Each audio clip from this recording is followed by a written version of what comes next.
Welcome back to our channel online school. आज हम 8वीं जमात की तारीख और शहरियत इस किताब से सबक नंबर 8 सिविल नाफरमानी की तहरीक इस सबक के सवाल व जवाब देखेंगे। अगर आपको हमारा वीडियो पसंद आए तो इसे लाइक, शेयर और सब्सक्राइब ज़रूर करना और बेल आइकॉन को ज़रूर दबाना ताकि अगले वीडियोस की नोटिफिकेशंस आपको मिलती रहे। तो चलिए शुरू करते हैं सबक नंबर 8 सिविल नाफरमानी की तहरीक सवाल व जवाब। सवाल नंबर 1 है, सही मुतबादिल का इंतखाब करके बयानात को दोबारा लिखिए। अल्फाज है महात्मा गांधी, खुदाई खिदमतकार, रेमसे मैकडोनाल्ड और सरोजिनी नायडू। इन अल्फाज से हमें सही अल्फाज का इंतखाब करना होगा और इन बयानात को मुकम्मल करना होगा और दोबारा लिखना होगा। तो नंबर 1 है, लंदन में खाली जगह ने गोलमेज कॉन्फ्रेंस का इनेकाद किया। तो इसका जवाब हमें लिखना होगा रेमसे मैकडोनाल्ड। अब नंबर 2 है, खान अब्दुल गफ्फार खान ने खाली जगह तंजीम की बुनियाद रखी। तो इसका जवाब हमें लिखना होगा खुदाई खिदमतकार। अब नंबर 3 है, धारा सेना सत्याग्रह की क़यादत खाली जगह ने की। तो इसका जवाब लिखना होगा सरोजिनी नायडू। और नंबर 4 है, दूसरी गोलमेज कॉन्फ्रेंस में खाली जगह इंडियन नेशनल कांग्रेस की नुमाइंदे की हैसियत से शरीक हुए।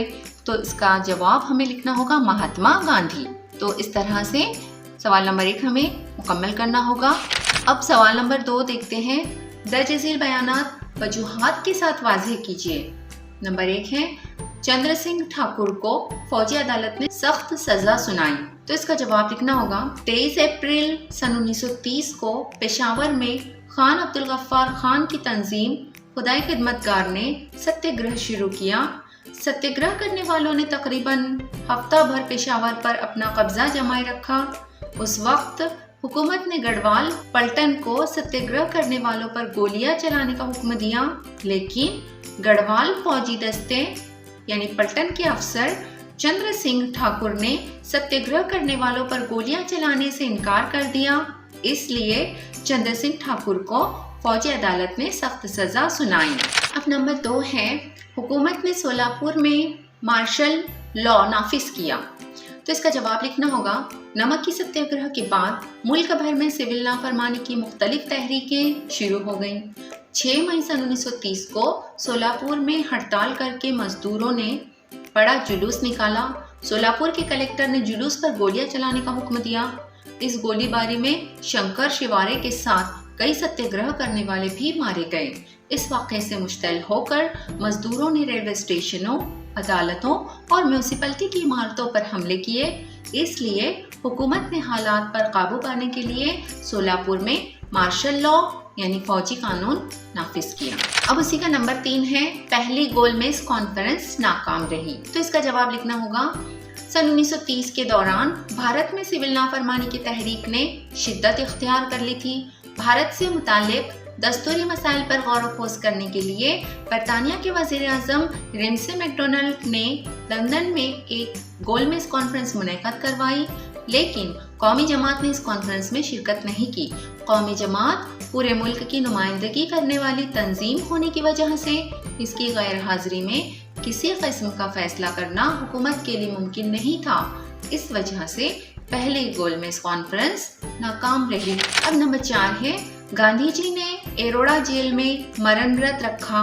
तो इसका जवाब है दूसरी गोलमेज कॉन्फ्रेंस में डॉक्टर अम्बेडकर ने दलितों के लिए जुदागाना हल्का इंतखाब का मुतालबा किया। कॉन्फ्रेंस के बाद वज़ीर आज़म रेमसे मैकडोनाल्ड ने फ़िरका वाराना नुमाइंदगी का ऐलान किया।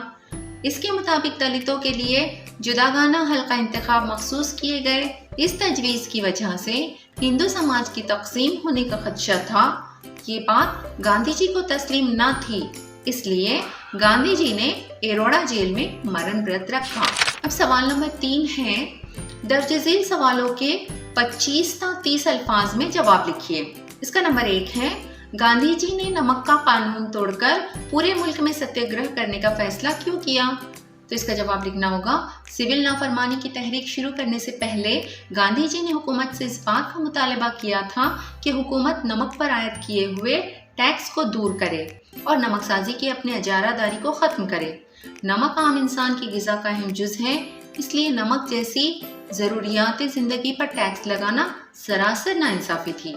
अंग्रेज़ हुकूमत के जालिमाना और गैर मुनसफाना कवानीन को पुरअमन और सत्याग्रह के जरिए तोड़ना गांधी जी का बुनियादी मकसद था। हुकूमत ने गांधी जी के मुतालबात को मुस्तरद कर दिया, इसलिए गांधी जी ने नमक का कानून तोड़कर पूरे मुल्क में सत्याग्रह करने का फैसला किया। अब नंबर 2 है, इंडियन नेशनल कांग्रेस ने सिविल नाफरमानी तहरीक क्यों मुलतवी कर दी? तो इसका जवाब लिखना होगा, पहली गोलमेज कॉन्फ्रेंस बेनतीजा साबित हुई तो बरतानवी वज़ीर आज़म रेमसी मैकडोनल्ड ने ऐसी उम्मीद जाहिर की कि भारतीय कौमी जमात दूसरी गोलमेज कॉन्फ्रेंस में शरीक होगी। बहस मुबाहिसे के लिए साजगार माहौल पैदा हो, इसलिए हुकूमत ने गांधी जी और दीगर रहनुमाओं को जेल से रिहा कर दिया। इसके बाद वायसराय अरविंद और गांधी जी के दरमियान बहस हुई और मुआहदा तय हुआ।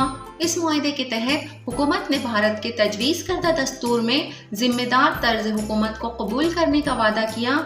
इसलिए इंडियन नेशनल कांग्रेस यानी कौमी जमात ने सिविल नाफरमानी तहरीक मुलतवी कर दी। अब सवाल नंबर 4 है, सिविल नाफरमानी तहरीक का ज़मानी ख़त मुकम्मल कीजिए। यहाँ पर हमें कुछ तारीखें नज़र आ रही हैं और उसके नीचे कुछ खाली बॉक्स बने हुए हैं, तो उस तारीख से मुताल्लिक वाक़या हमें वहाँ पर लिखना होगा सही तरतीब में। तो सबसे पहली तारीख है 12 मार्च 1930, तो यहाँ हमें लिखना होगा दांडी सत्याग्रह के लिए गांधी जी की साबरमती आश्रम से रवानगी। दूसरी तारीख है 6 अप्रैल 1930, तो यहाँ पर हमें लिखना होगा दांडी सत्याग्रह, दांडी के मकाम पर नमक का कानून तोड़ा गया। इसके बाद 23 अप्रैल 1930, यहाँ इसका जवाब लिखना होगा पेशावर में तंजीम खुदाई खदमतगार की सत्याग्रह। 4 मई 1930, नमक का कानून तोड़ने के लिए गांधी जी की गिरफ्तारी। और आखिरी तारीख है 6 मई 1930, तो इसका जवाब लिखना होगा सोलापुर में हड़ताल की गई। तो इस तरह से ये ज़मानी ख़त हमें मुकम्मल करना होगा। तो उम्मीद है इस सबक के तमाम सवालात के जवाब आप लोगों की समझ में आ गए होंगे। अगली वीडियो में फिर मिलते हैं। अल्लाह हाफिज़।